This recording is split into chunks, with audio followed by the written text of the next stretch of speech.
Water bodies ये एक ऐसा चीज़ है जो हमारे अर्थ के फॉर्मेशन में सबसे ज़्यादा मेजर रोल प्ले करता है। और वाटर बॉडीज़ तो बहुत तरह के होते हैं, जैसे कि ocean, seas, rivers, lakes, ponds, बहुत कुछ। अब इनमें से जो मेन चीज़ होता है वो है ओशंस। तो वैसे तो हमारे अर्थ में 5 ओशन है, वो है Pacific, Atlantic, Indian ocean, Antarctic ocean और आर्कटिक ओशन। यही 5 ओशन है जो मेजर रोल प्ले करता है हमारे 70.8% अर्थ सरफेस को फिल करने में। आज हम बात करेंगे the second most largest ocean name Atlantic ocean. Hey guys, this is Spriha. Welcome back to my YouTube channel Study Bits with Spriha. I hope you guys are well. और आज मैं फिर से आ गई हूँ एक नया वीडियो लेके एक नया टॉपिक में। आज हम बात करेंगे अटलांटिक ओशन के बारे में, अटलांटिक ओशन के बहुत सारे इंटरेस्टिंग फैक्ट्स के बारे में। So let's start and learn about it. तो अटलांटिक ओशन के बारे में जानने से पहले मैं आपको एक और ज़्यादा इंटरेस्टिंग फैक्ट बताना चाहती हूँ, जो कि ये है कि हमारे पूरे वाटर बॉडीज़ को अगर एक साथ लाया जाए, ये इतना बड़ा एरिया फॉर्म करता है कि इसमें 2 मार्स प्लस 9 मून्स फिट आ सकते हैं। तो हम चलते हैं हमारा इस वीडियो का मेन टॉपिक पे, जो है अटलांटिक ओशन। तो अटलांटिक ओशन इमर्ज हुआ था around the Jurassic period. Jurassic period में वो चीज़ इमर्ज हो गया था। ये नाम दिया गया था after a name of Greek Lord name atlas. So atlas से वो अटलांटिक ओशन बना था। फिर जाके हमारा जो अर्थ सरफेस है उसका 25% सिर्फ और सिर्फ अटलांटिक ओशन ही कवर करता है। अब जैसे कि मैंने बोला, वाटर बॉडीज इतना बड़ा है कि लैंड सिर्फ 1/4 एरिया ही कवर करता है और बाकी सारा पार्ट वाटर बॉडीज। अब वाटर बॉडीज में 25% अटलांटिक ओशन ही कवर करता है, which is a very big vast area. अब मैं और एक इंटरेस्टिंग चीज़ बताना चाहती हूँ कि जो अटलांटिक ओशन का शेप है, इट्स लाइक इंग्लिश नंबर 8, मतलब वो 8 की आकार में है। तो मैंने जैसे बोला, ये सेकेंड लार्जेस्ट ओशन ही नहीं बल्कि ये सेकेंड लार्जेस्ट डीपेस्ट ओशन भी है। पहले बोला जाता था कि अभी भी बोलते हैं, लेकिन पहले ऐसा हुआ करता था कि उस ओशन में बहुत सारे दुर्घटना होते थे। बहुत लोग अपना जान गंवाया है। बहुत बड़े जो इंसिडेंट्स हुए हैं, जैसे बोल सकते हैं कि अर्थ्स मोस्ट बिगेस्ट डिजास्टर्स, वो सारे अटलांटिक ओशन में ही मोस्टली पाया गया है।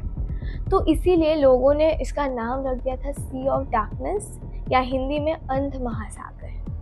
अब ये ओशन आपका 5 कॉन्टिनेंट कवर करता है। उनमें से आता है Asia, Europe, Africa, north America और साउथ अमेरिका। ये ओशन पूरे अर्थ में फैला हुआ है। मतलब ये सेंटर से नॉर्थ में जाके आर्कटिक ओशन में कनेक्ट होता है और साउथ में ये एंटार्क्टिक ओशन से कनेक्ट होता है। तो जैसे कि मैंने बोला कि ये सेकेंड मोस्ट डीपेस्ट ओशन भी है। इसका जो नॉर्मल डेप्थ है वो है 3924 मीटर, और अगर सब कुछ मिला के देखो तो इसका डेप्थ बनता है 86 मीटर, जो बहुत ज़्यादा डेप्थ है।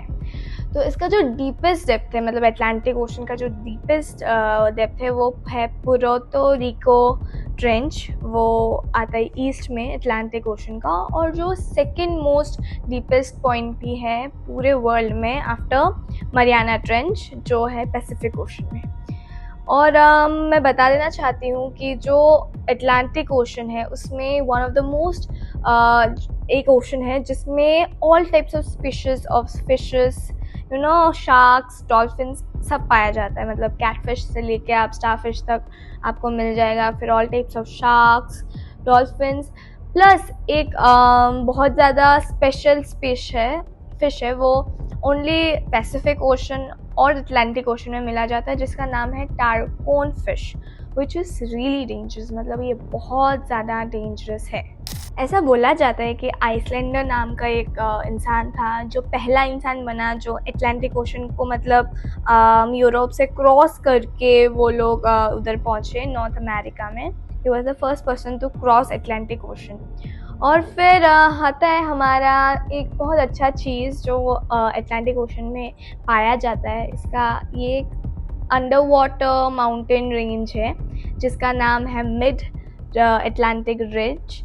वो एक बहुत बड़ा माउंटेन बोला जाता है कि अंदर है, और उसी की वजह से जो tsunami all the waves and everything happens.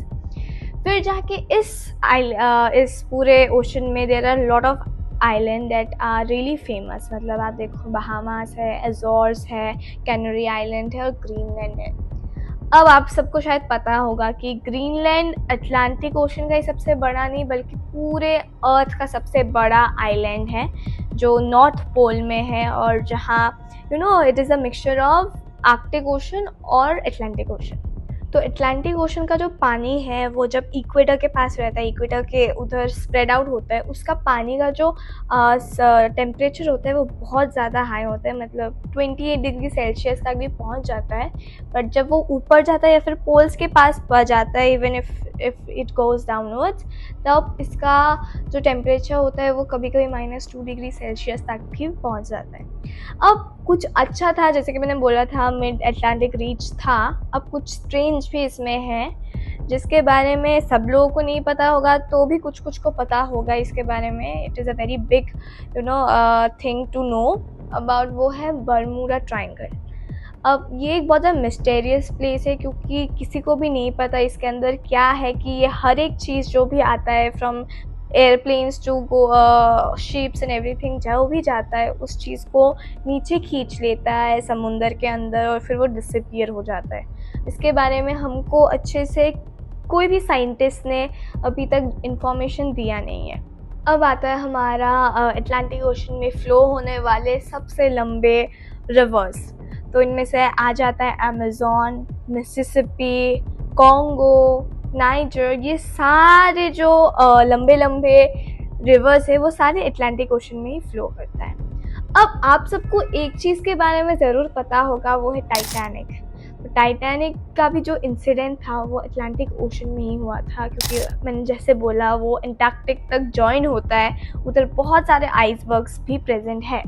अब मैंने टाइटैनिक के ऊपर एक वीडियो बनाया है, उसका लिंक मैं नीचे दे रखी हूँ, उसको भी देखने मत भूलिएगा।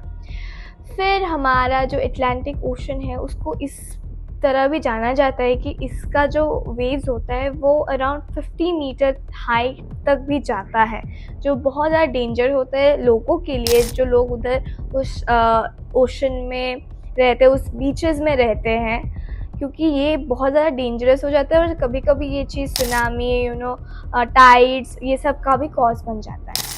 सो hope you like the information. आज का वीडियो मैं इधर ही ख़त्म करती हूँ। As regular request to all of you, subscribe my channel, like my video, comment कैसा लगा आपको। अगर आपको किसी टॉपिक के ऊपर जानना है तो प्लीज़ कमेंट मी, क्योंकि मैं इन टॉपिक्स में से जो भी ज़्यादा इंटरेस्टिंग होगा उसके ऊपर मैं वीडियो बनाऊँगी। एंड इवन मेरा इंस्टाग्राम आईडी भी है, प्लस फेसबुक का पेज आईडी सब कुछ है, उसमें सारा फॉलो करके रखो मुझे, क्योंकि मेरे न्यू वीडियोस के बारे में तभी आपको पता चलेगा। सो आज के लिए मैं इधर ही ख़त्म करती हूँ। Thank you so much, bye bye, love you all.